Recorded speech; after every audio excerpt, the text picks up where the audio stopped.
gentlemen, welcome to tonight's main event. Where's the Friday?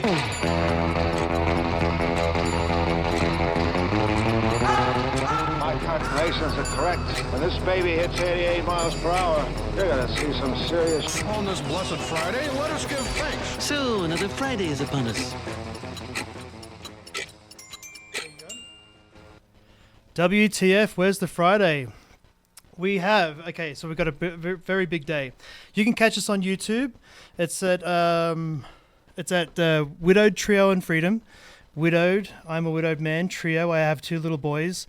Freedom, we're doing this for freedom. So if you go there, like, share, and subscribe and all that good stuff. We have Caroline Gleich. Yes, Gleich. I got that right. Cool. Nice to meet you. Nice to meet you too. Thank you so much for having me. Yeah, I appreciate the time. So I just looked a little bit into your profile, and I tell you, you're a rock star.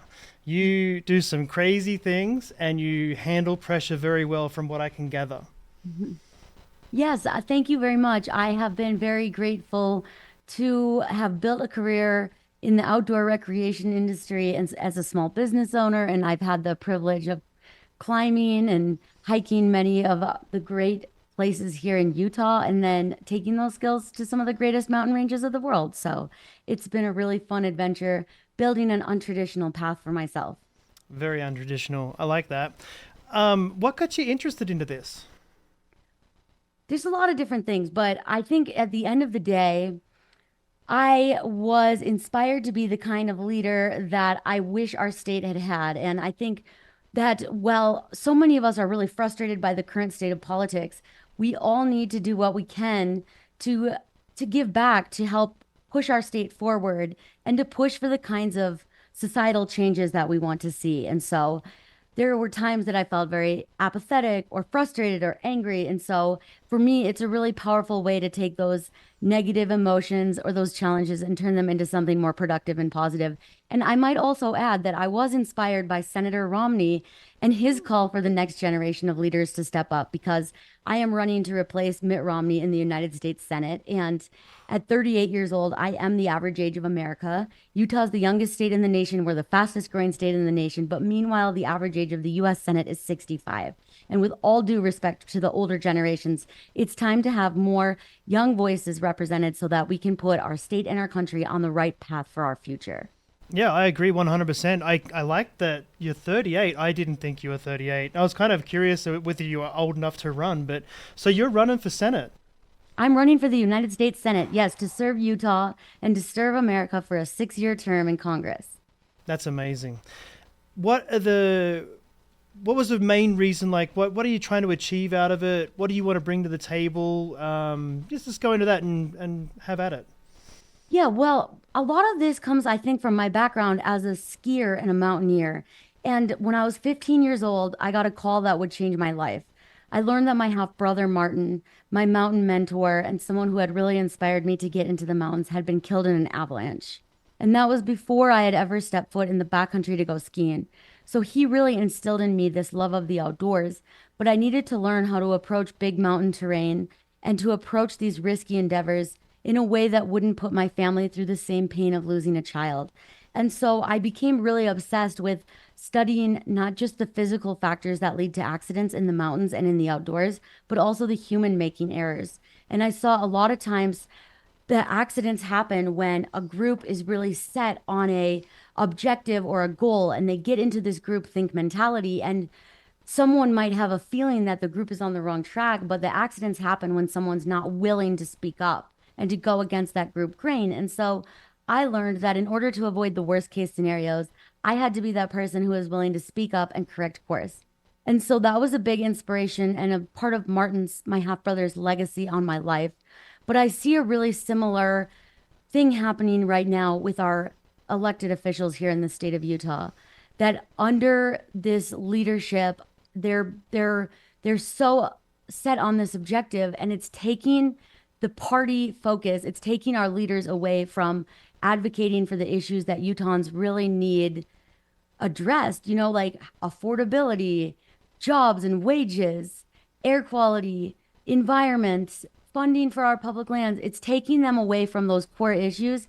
And instead, they're taking us on a dangerous path into these fringe issues that aren't really affecting many Utahns or Americans at all. And so I've been seeing this rising extremism. I've been seeing these risk factors and these red flags. And I felt I needed to do everything I could to help my state, to serve the people of Utah, and to serve America as well. Wow, that's a powerful punch you're bringing. I like that. Were you raised here? Where are you from? I moved to Utah when I was 15 years old from Minnesota, but I always had a lot of family here growing up, so I spent a lot of time here, and I always wanted to live in this state. It's always been my favorite place in the world. Great. And coming through, you got your inspiration call for Mitt Romney. I actually like a lot of Mitt Romney's policies and things he's gone for in the past. I'm not really big into the whole political debacle of life. And I should be more. And I'm sure that there's a message for a lot of people that I don't know if it's ignorance or if it's just, what we don't understand, we don't really touch. Have you got a message to people out there of why we should go out and why we should vote for you? What makes the difference when we do vote? Yeah, I mean, my inspiration also, like, I think so many of us, we see problems, we see issues, we see these challenges, and it took me a long time to learn that government can be a really effective way to address those things at scale. And so I had a professor when I was a senior at the University of Utah who asked us, how do you want to engage with government? Do you want your only touch points to be when you pay your taxes or you get pulled over and you get a speeding ticket? Or do you want to proactively come to the table, use your voice, and use government as a problem-solving tool? And for me, that was really a turning point and a defining moment in my life, because all of a sudden I learned how to have this lever to create some of the systemic changes that I wanted to see. And voting is one of the most important things you can do. And there's so many people that have fought, given their lives to protect our right to vote. And, even for 18-year-olds, it used to be that I think you had to be 21 or even older to vote. And so for 18-year-olds to have the right to vote, it is our core civic duty. And it's hard, I think, sometimes because we get frustrated and we think, that we have a lot of challenges in this country, but the system of government we have here is really one of the best in the world. And so voting is the most important way that we can exercise our freedom and use government as a problem-solving tool and have our voices heard. And for people that are wondering how to vote this year, I really encourage folks to take their time with their ballot. And one of the cool things about Utah is that we have universal vote by mail. So you can get your ballot mailed to you, and you can really take your time going through the issues, going through the candidates, learning about their platforms, and making an informed decision. But I would say that we can't keep continuing to send the same kind of politicians to Congress and expecting a different result. And currently, our Congress is one of the least effective in United States history. They can barely keep the government open and pass a budget. So why would we continue to send the same kind of leaders and expect a different result? If we want to change politics, we have to change the people that we send to be our politicians. And I am very motivated. I'm a woman of action. I'm a person of principle, and I will always listen and do what's best for the state and for the country. I love that. That's a great touch. I will say, doing the postal vote, how does that work? Is there a time? Do we go apply for that now? Will we get it in the next few weeks? When does it got to be sent back by? How does that work? Yes, that's a great question. So you can go to vote.utah.gov to register to vote or to change your voter registration. You can also do it with a paper form. And so that's another way you can do it. And then you give it to your county clerk's office. And then I believe around October 15th, ballots will go out in the mail. So you should start receiving them the next day, the very next day. And then you can either mail them back or you can drop them at a ballot box. And the last day to register to receive your ballot by mail is October 27th, I believe. Let me double check that really quickly on the vote.utah.gov. But you can also vote in person in the ballot box. But I voted both ways before. And I really love our vote by mail system because, again, you don't have a pressure to fill it out in a certain amount of time. You can really take your time, research the issues. And what I really recommend for folks to do is to check their voter registration today, vote.utah.gov.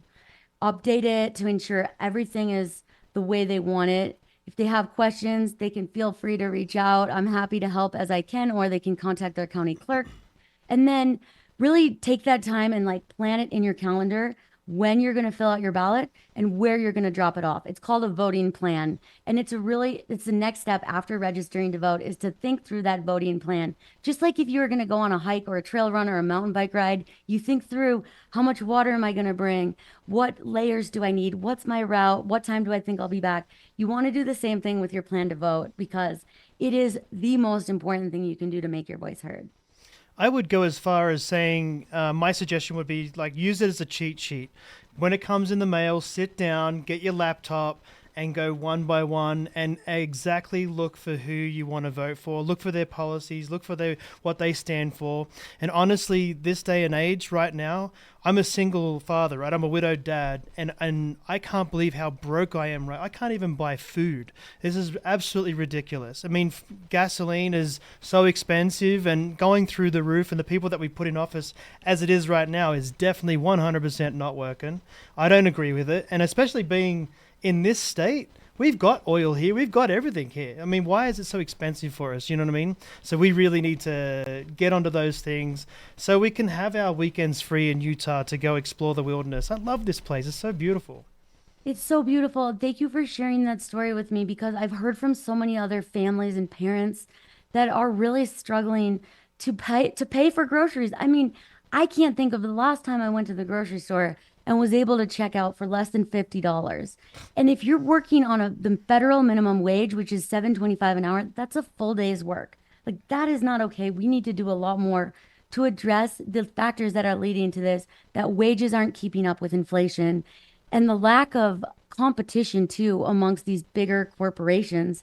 Over the years, it's gone from we had so many different kinds of grocery store chains or meat packing plants to now there's just very few companies that own all of the stores and goods and services, and they can just jack up the prices, and the CEOs are paid 300 times what the average workers are.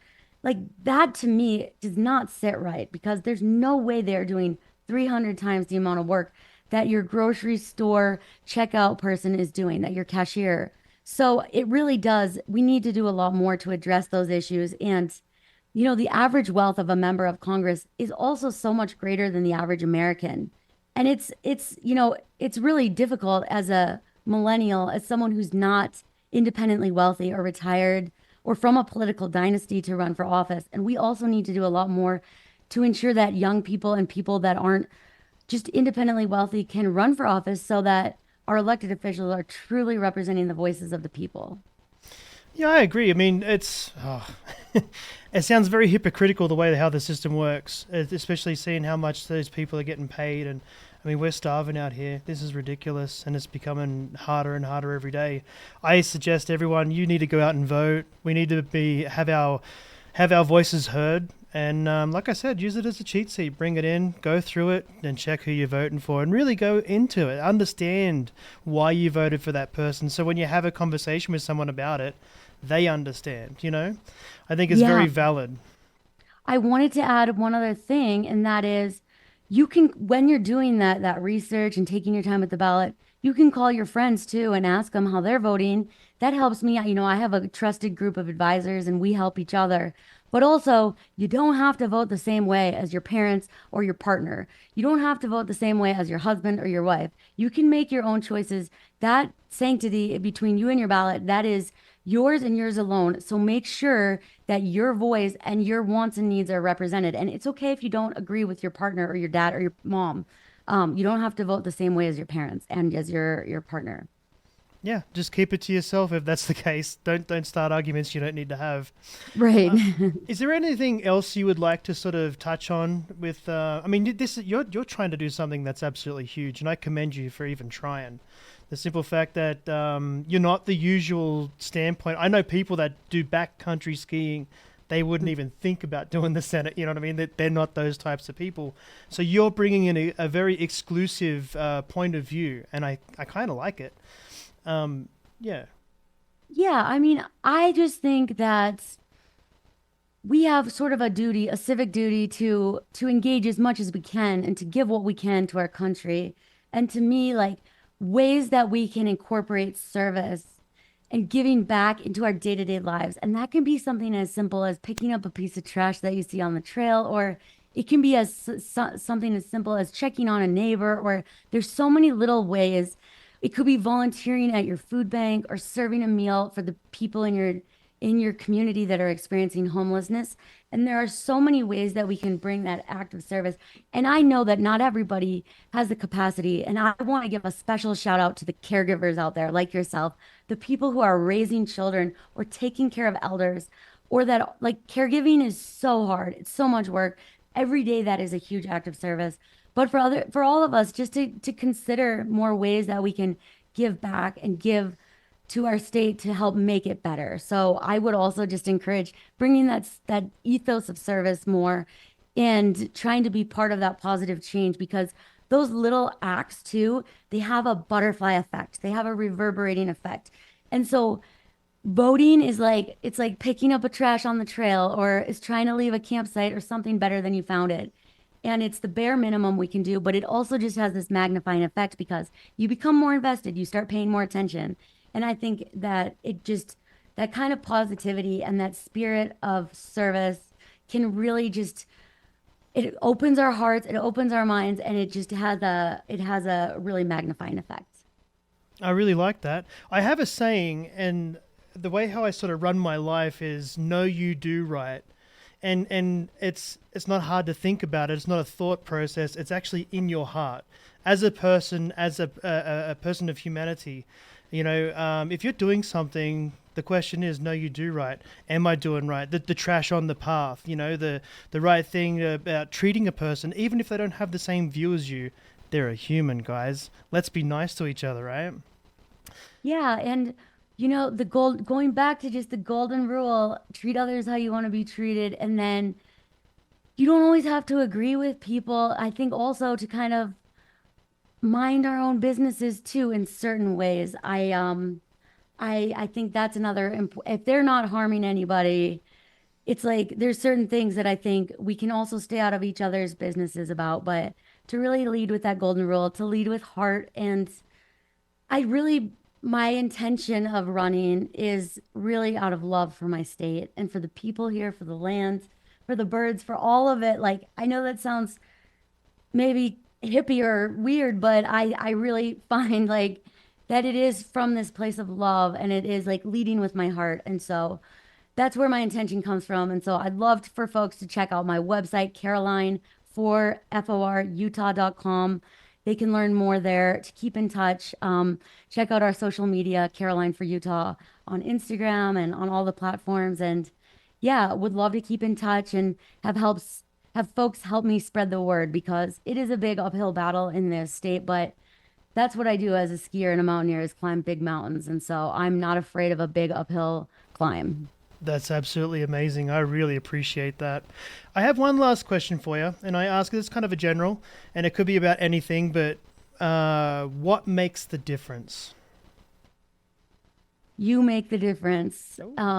Yeah, you and voting. I mean, we talked a lot about voting, but yes, I read also that I think it's October 25th is the last day you can register online to get your ballot by mail, but you can register and vote up until Election Day, which is November 5th, 2025. So put that in your calendar, put these other dates in, double check your voter registration, call 5 of your friends, encourage them to do the same thing, and do consider a vote for Caroline Gleich for U.S. Senate. I will be on the ballot across the state of Utah, so help us spread the word and carry this momentum till Election Day and beyond. Great. Caroline Gleich, thank you very much for spending some time with us. I appreciate your views. I hope you do very well, and I'll be looking forward to seeing what you do in the future. Thank you so much, and have a great rest of your day. Yeah, cheers.